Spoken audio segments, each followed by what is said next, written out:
En infographie, il y a énormément de personnes sur le marché de l'emploi de l'infographie. Vous allez voir, ça attire les gens, comme c'est pas possible.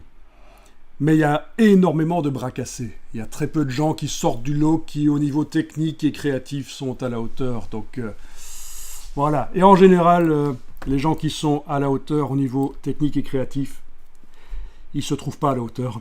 Ça, c'est typique. Plus on connaît quelque chose, plus on se rend compte à quel point on connaît peu. Je vous avais parlé de l'effet Dunning-Kruger. C'est quelque chose que vous devez absolument connaître, l'effet Dunning-Kruger. Je vous montre. Ah, c'est pas la courbe. La courbe de connaissance, oui. C'est intéressant parce que vous allez rencontrer forcément dans vos métiers, dans la vie de tous les jours, vous allez rencontrer des gens qui sont nouveaux dans la matière que vous maîtrisez. Vous maîtrisez une matière, mais il y a des gens qui sont nouveaux, genre le stagiaire qui arrive et qui vous explique votre métier, quoi.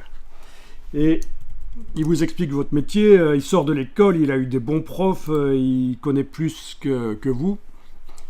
Et c'est parce qu'en fait, il est au niveau de la courbe d'apprentissage, il est dans la montagne de la stupidité. Il ne s'est pas encore rendu compte à quel point la matière est grande pour devenir un expert.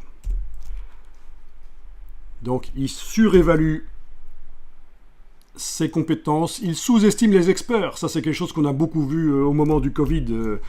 Il y avait plein de gens qui étaient plus performants que les médecins pour juger de ce qui était bien pour régler le problème du Covid.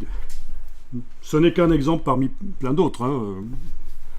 Dans le domaine de la guerre aussi, en effet, on peut être critique comme je le suis sur les choix et les choses qui se passent, mais en même temps, les choses sont extrêmement compliquées, il faut le reconnaître. Qu'est-ce qui est bon ou pas? Quelle est la bonne démarche? Donc voilà, l'effet Dunning-Kruger, c'est...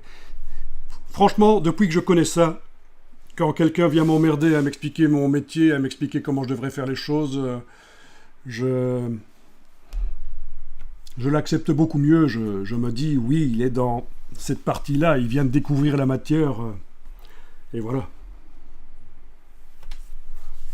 Vous avez ça dans d'autres domaines aussi, hein. Si vous aimez la musique, par exemple, on imagine, vous aimez la techno, je sais pas, exemple.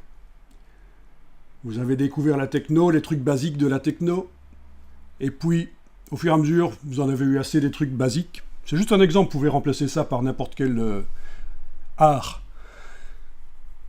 Et vous êtes allé de plus en plus en profondeur, vous avez regardé, mais qui est le producteur, qui est le mixeur, etc. Vous êtes devenu un expert de la techno. Et puis, il y a le petit con qui arrive et qui vous dit « Ah, mais s'il ne faut pas écouter ça, je vais te faire découvrir ce que c'est vraiment la vraie techno. » Et puis, il te ressort les trucs basiques, quoi. Voilà, c'est typique. Ça m'est déjà arrivé plusieurs fois, pas dans le domaine de la techno, je ne suis pas un spécialiste de la techno, c'est juste un exemple que j'ai pris comme ça. Mais donc, voilà, il faut arriver à encaisser, quoi.